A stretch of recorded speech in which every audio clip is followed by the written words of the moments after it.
America, in honor of the late, great Burt Sugar, I got to talk to my brother, Ray Caesar Sugar, about a historic heavyweight in Tyson Fury. All right, we know Tyson Fury just knocked out Dillian White in the 6th round, hit him with a mean uppercut, okay?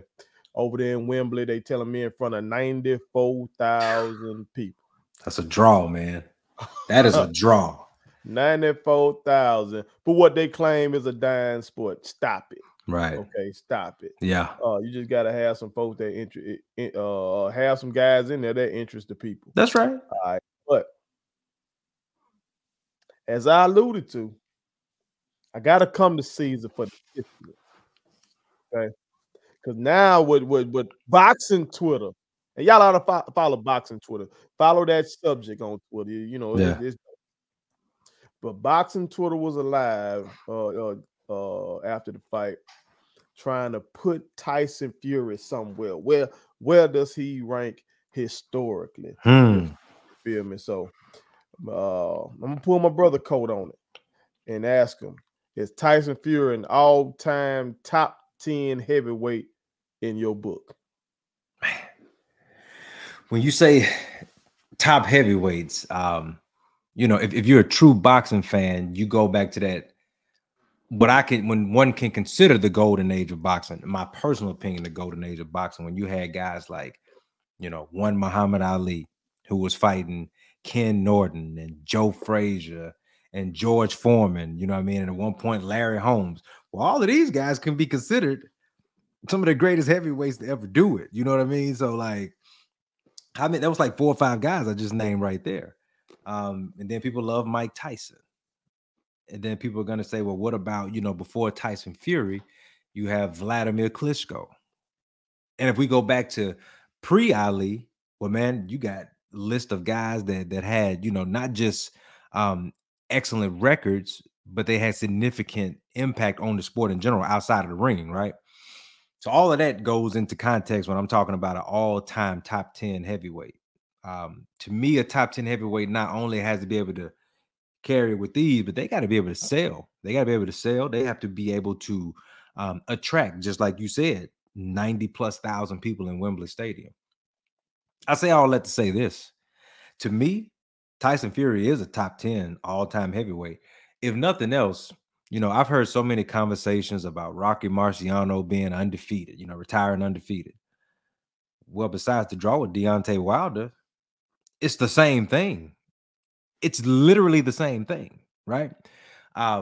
Is he better than Ali to me and Jack Johnson? And in some cases, Joe Louis? No, he's not. But if we're talking top 10, man, I don't know if I can put 10 guys ahead of Tyson Fury right now. And then somebody may say, well, did he have the same, you know, caliber of opponent? Maybe not. Maybe he didn't have a murderous role like Muhammad Ali did, right? But there aren't many guys who did. If you weren't from that era, you really didn't have a long list. And there's a short list for me of guys who kind of stand out as I can put them in any era. And just me personally, I feel like they can hold their own. You throw Muhammad Ali in any era, he's special. He's just going to make it happen, right? Jack Johnson transcended the sport, first and foremost, but with the hands that he had, the punching power, point blank period, you put him in the ring, he's going to hold his own. I think a guy like Lennox Lewis, you can put in any era with his skill set and his smarts can hold his own. That's what I think of Tyson Fury. Tyson Fury, we don't give this man enough credit for his ring generalship, but also his boxing IQ, right? You see him and automatically you're thrown off on the visual of him not being the most tone-bodied athlete. You know what I mean? He's a very, very everyday guy besides the fact he's 6'9". But Tyson knows how to box. Tyson knows how to take a punch. Tyson knows when to turn it on. He knows when to fall back. Like, he has all of that, just like any all-time great would, that has transcended that sport. That's what made Ali great in certain cases when his skills started to fade. He knew when to turn it on. And I just think, regardless of his opponents, and he's had some good ones. Deontay Wilder is a great heavyweight for his era. He's a great heavyweight. He just went up against the best heavyweight of his generation. Tyson Fury put the pause on Vladimir Klitschko. Let's be real about that too. So it's not like he didn't face all-time greats. Vladimir Klitschko, some people say, is an all-time great heavyweight. Well, then if he is, then the guy that beat him and his record has an O in the L column, he's an all-time great too. So for me, yes, sir, Tyson Fury, an all-time top 10 heavyweight. I got to roll with you, brother. I got him in the top 10 too. And before we did this segment, I wasn't. Yeah. Like when I was after the fight, and when I was seeing boxing Twitter going back and forth, it seemed like it was a lot of British folks and nationalism. Yeah. And I was like, oh, okay, I expect that. Yeah. But then really sitting down thinking about it for this segment, I had to do it. Now, I know some purists gonna come for me. You feel me? And I'm okay with that. Yeah. I'm okay with That's that. fine. That's fine. In no particular order other than the top. I got Ali. Of course. Jack Johnson. Yep. For what folks ain't understanding. We talking 12-round title bouts today. Yeah. We talking 15-round title bouts in the Ali days. In the Ali era. Now we talking forever round until it's over. Until this thing over with. Yes, sir. When Jack Johnson was doing that thing, and he was out there whooping folks with folks literally threatening his life. Yeah, trying to bring revolvers and whatever. Folks, they were lynching folks behind him, whooping folks. Like this man was great, especially defensively. Yeah, he had endurance, and he was just brave in that ring to just block out all that mess and still be whooping up on folks and knocking people out cold as all of that was happening. Yeah, I got Big George. I share with you. That's the golden era of boxing. Yeah, it's that era, and it's really because it's like when boxing, okay, it's fully integrated by then. Yeah. Okay, like when Jack was doing his thing, they were just trying to figure out a way to get the title away from Jack. Yeah. So then you went that period where they wouldn't give any of us a shot again, and that's kind of like when Jack Dempsey and all them stuff just dominating and stuff. Mm-hmm. Then you got Joe Louis coming that thing, but then it still wasn't just fully integrated because you see, I don't. When I go back and watch Joe, it's like I don't see him facing against a lot of black brothers. Right. Once he the titleist. Sure. You know what I'm saying? So then you get to the 60s and 70s. Okay, it's fully integrated, and you still got stud athletes. You got legends, man. Because these other leagues ain't fully like for real integrated. Like that NFL starting to come along, basketball starting to come along. So you still got stud athletes choosing to box. Correct.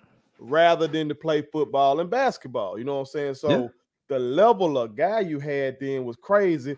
And George Foreman, I don't think nobody could have beat him back then other than Ali crazy self. And B100 was something. Yeah. It wasn't no return bout. Never happened. And let me tell you this. It wasn't no return bout. I'm not related to the greatest of all times. And listen, y'all, you see him behind me. You know what I think about him. But I don't think he wanted a return bout. Hey. Because it's one thing to maybe we wrong and some went wrong. I would love to interview Bob Arum and find out. It's one Bob thing Arum, to rope a dope Don's, George one time. Is Don still with us? I think Don's still. Okay. Look, I would love to. I think he's still with us. I would love to interview them boys. Yeah. And find out why no return bout. I think deep down we know the answer. I think Ali said. Man, I think Ali said we got him one time, man. Let's not try this again. Because the rope a dope couldn't have worked again. No, sir. Now, if that rope a dope would have worked twice, then you really dope. Yeah, you really a dope. But I don't think that would have happened. Come on, man. George had like 3 different careers. You know what I mean? George came back. George came back. 40 and 1. Okay. And won the heavyweight titles. That's what I'm saying. Like that guy is from the same era as Joe Frazier, Muhammad Ali. He got to be in there, dog. He's got to be in there. Okay. Then Joe Louis, of course, got to be in there. Absolutely. Okay. Joe Louis, I don't want none of them. Them triple OGs really come for you if you don't have Joe Louis on there. Okay, cool. We covered on that one. I got Larry Holmes as a top 10 boxer. See? Larry Holmes was the guy who took the baton from Ali to Larry Holmes was the gap between Ali and Mike Tyson. That's right. He was incredible. That long run. Had a long run of the defenses, man. Absolutely. His jab is incredible. His jab and his straights, his combinations, great. That's a fighter. Yeah. I got Tyson on there. Yeah. Okay, he's top. He was devastating. Yeah. Okay, and we forget he did come back and win the title again after the prison sentence. Absolutely. You know Evander Holyfield, because he whooped up on Tyson. Tyson bit the man ear because he couldn't whoop him. And he was mad about the head button and everything. Holyfield has some all-time great fights too. For all y'all who's watching this segment, go back and watch not just those Tyson's fights, where he showed that you don't have to have fear going in against Mike. You can just outbox him for real. But also go watch him fight Riddick Bowe. You know what I mean? Like, go back and watch those fights and look at the heart, the courage of Holyfield probably is only matched by one of Ali. You know what I mean? Like, that type of courage, be undersized in every fight and go in and just throw haymakers. I'm watching right now early Holyfield, and when he was still light heavy. Yeah. I don't even think he was cruiser yet where I'm watching currently. Sure. That man hands. I see how when he became a heavyweight, why he can do them combinations like that, because he just kept that. You know, a lot of times when guys get bigger, they lose that, but he kept that. He's special. Lennox was like the first of these big old heavyweights. You know what I'm saying? And so I gotta have Lennox on there. I gotta have Joe Frazier on there, man. The greatest left hook in the game ever. A chin and he only lost. He only lost to Ali and George Foreman. The other two guys of that era. You know what I'm saying? This dude here was gonna walk through whatever else. Yeah. You know what I'm saying? He gonna walk. He was walking through Ali. It took his corner man when he can't see. Facts, man. His corner man had the same. Yeah. But he get. Now you can say Ali was arrogant to go ahead and try him. What, third fight in? Yeah. After that hiatus. Yep. Okay, we can say that's arrogant, but that still was a close to prime Ali. Like, okay, it's after the 3 years. Mm-hmm. But it was a younger Ali than it was over there in Manila. And Ali looked good. The first part of that fight, Ali was putting them tatas on that man. He did. And Frazier just didn't wear down. That man had to my heart. Heart of a champion. Heart of a champion. And I got Tyson Fury in there. Tyson Fury, bro, can box. Like, he's 6'9" and all that. That man knows how to box. Man, know the game. It is a travesty that they got that draw on that man record. Yeah, I watched every round. And you said that America and he's not making that up. During the first fight, not after the first fight, not after the second and third fight. During the first fight, Wells was already saying that this man has won this fight and is not close like people trying to make it out to be. Didn't go to the bathroom. I was trying to look. I was going for Deontay. Yeah. So I'm talking about blood pressure messed up. Cause I'm like, man, Deontay getting whooped. He getting whooped. He did not win a round other than the round he knocked that man down. That's it. Yeah. That's how much he dominated the guy who supposed to be up there like Joshua. That's right. And then we got Usyk now. Usyk has emerged, you know what I'm talking about? So so like this heavyweight era, you know, it's better than it's been in a few years. For sure. But think about what you just said, though. Dominated that man. The guy that we thought was gonna be the guy, right? We thought, you and I and anybody who had seen Deontay Wilder thought he was gonna be the heavyweight of this generation, either him or Anthony Joshua. Caesar, what were they telling us? They were comparing this man's the power in this man's right hand to Big George. That's right. To Tyson. Correct. And to Ernest Shavers. That's what they were telling you and me now. The man was unbeaten and came in the favorite. And Tyson Fury in 3 fights.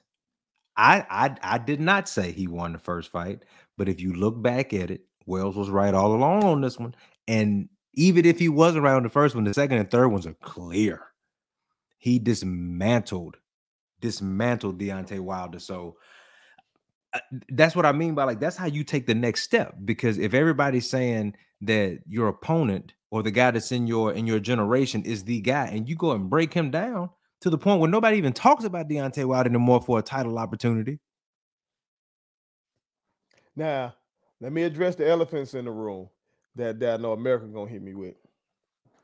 Klitschko. Vladimir.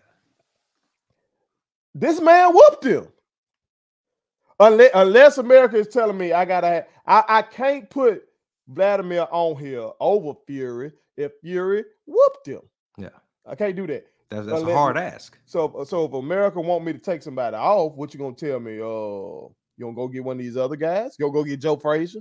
You want me to take Joe Frazier off and put Klitschko on? You want me to take Larry Holmes off? I'm not gonna do that. Larry Holmes is severely underrated. I'm not gonna do that. The only person they could ask you to take off is Lennox Lewis, but I'm not going to ask you because he's on my top 10 as well. I was going to say that. Now hold on, brother. Before we go any further, I want to make sure that we're giving Mr. Lewis the respect that he so rightfully earned and deserved. It's Lennox. Okay. Oh yeah, that's right. That's right. That's my bad. You right. You right. Sir Lennox Lewis. So let's say that. But I mean, listen, you can't ask us to take Lennox Lewis off of anybody's list. And because he's on my top 10 as well. So that's what I'm saying, man. Unless maybe they telling me to take Fury off, keep Lennox, and put Klitschko. But again, we go back to, if that's the case, no, we can't, because again, Tyson Fury beat him. So I can't put him over Tyson Fury, and Tyson Fury has an O in his L column, but Vladimir Klitschko has what, 2 losses, 3 losses? So no, I can't do that. Let me address another elephant in the room on my side. I don't know if this is on your side. Okay. But come to America, not coming to America, that god awful film, but that's right. But I digress. Right. The original. The real Coming to America. That's day one. Rocky Marciano. I'm taking Tyson Fury over Rocky Marciano. Yes, I'm doing it. Okay. I know the 49-0. I know it. Yeah. But when I've watched some of his key fights, impressed by the power. Okay. Joe Louis, he wasn't 75-year-old when he fought. Joe Louis was on up there, and America was messing with that man money, and that's why that man should not have been up in that ring. Kind of akin to Ali fighting too long or something like that. Okay, shouldn't have been up in there. And then there was another one of these fights, if I'm not mistaken. One might have been Jersey Joe Walcott, maybe. Yeah, that sounds about right. Or Archie Moore. Jersey Joe, Archie Moore, Ezra Charles. I can't remember. But one of them fights, Marciano was getting whooped. He was getting whooped. And he caught one. He caught him. Yeah. Okay. It ended. Okay. Yeah. So Tyson Fury, that boy, I'm telling you, the boy's a boxer. Bad man. I ain't even finna get into his size because I know the size of these heavyweights. He like a super heavyweight or something. Sure. Like that. Yeah. But just in the pure science of boxing, he's very impressive. He's got what I've seen. He's got all the tools that you would want in a heavyweight. Maybe not the foot speed, but he's still slick.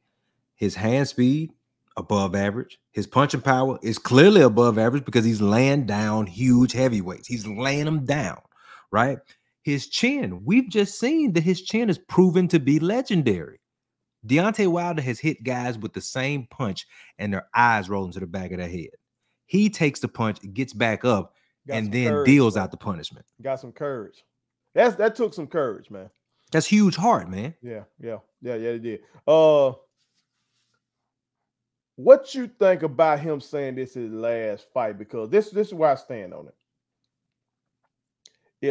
If he gives me a Joshua fight, and if he gives me a Usyk fight, I ain't even finna. That would not be the what's down there right there. Okay, if he ends up adding that on there, I'm just gonna be declaring it. Yeah, there ain't gonna be no question. At that point, it's no longer a segment because it's a statement. No, it's gonna be a segment because I'm just gonna go ahead and snap and tell anybody I want all the smoke. Yeah. Okay, because I like Usyk. I like what I saw from him. Okay. Okay. All right. All right. And he boxes better than Deontay for me. Mm-hmm. Okay. Joshua got every muscle you want somebody to have and everything like that. And he boxes. He boxes well. He Just no boxes. heart. Okay. Just no heart. Just no heart. All of those things that we say Tyson Fury has that keeps him in that top 10 discussion, that's what Anthony Joshua lacks. He has all the physical tools, all of them, so but he just can't put it together. Do you think he's gonna say no to these paydays? He got 94,000 for folks to see him fight White. 94,000 to fight White. Yeah. They gonna do 100,000. Easy. They not finna charge $70 for the fight on pay-per-view. They not finna have it 5 o'clock our time where we are in Mississippi in America. Yeah. They're not gonna do that. It's gonna be prime time. It's gonna be $100 fight. Do you think this man really done, bro, and gonna turn down this money? I think he's the ultimate gamesman in a sense that he has to say that to see if he can draw Joshua out. Personally, I would like for Tyson Fury to go home simply because I wouldn't give Anthony Joshua the opportunity. You've given him the opportunity. You called him out back when he thought he was the real champion. Okay. You know, back when everybody said he was the undisputed heavyweight champion. You have all the chips, and I'm just of the mindset that Anthony Joshua can't beat him anyway. So what's the point? Now, the competitor would say, well, let's find out. That's cool. Listen, if Tyson Fury wants to fight him for, $100 million and he wants to fight in front of 100,000 people, he charges us $100 to watch, then why not? Why not? Because at the end of the day, to me personally, one loss does not tarnish Tyson Fury's career. It may teeter on the all-time top 10 heavyweight, but he's still an all-time great. So it doesn't matter at this point. He cemented himself as an all-time heavyweight. Mm-hmm. That part is easy. Now it's all about what he wants to do with it. I don't want to see him fight, lesser than guys anymore. I don't want to see him fight these, how you used to call them bum of the month club. Bum of the month club. Yeah, I don't want to see that because I just think he's better than that and he's worth more than that to the sport. But if Anthony Joshua wants to receive the blessing of that jab, that judge jab, then so be it. So be it. Well, America, y'all chime in. I know if you're a real boxing head, you might feel some type of way right now, especially if you. That's day one. That's day one. I know. That's day one. Oh, Jack Dempsey. Look, man, if I have to read that Jack Dempsey wouldn't give a black man a shot at the title, okay, what am I supposed to do with that? What am I supposed to do with that? That you won't even give a guy a shot at the title? Like, I got to deduct for that. Yeah. You know what I'm saying? But yeah, hey, that's the thing about boxing. I love a good boxing argument better than a basketball argument or football argument. Yeah. Because it's one man in that ring. Come on now. It ain't, oh, well, he got this. He had this teammate or he had that teammate and he did his job here. No, bro, this the sweet science. And you got to be up in that thing, show that courage, that heart, that determination, all by your lonesome. Come on now. Hey, they say chief seconds out of the ring. When they tell them seconds get out of that ring, if you went up for them 3 minutes, then you gonna sit down. But them 3 minutes per round is you alone. So it's great. Sweet science, man. Ain't nothing like it. Put it on something. My kids wanted me to tell y'all to make sure you subscribe to my YouTube channel, follow me across all social media platforms, like the videos, and share them. Did I forget anything? And turn on the post notifications. Y'all heard them. And also, visit StatementTeesLLC.com and shop with us. That's Statement Tees. Every t-shirt you wear makes a statement.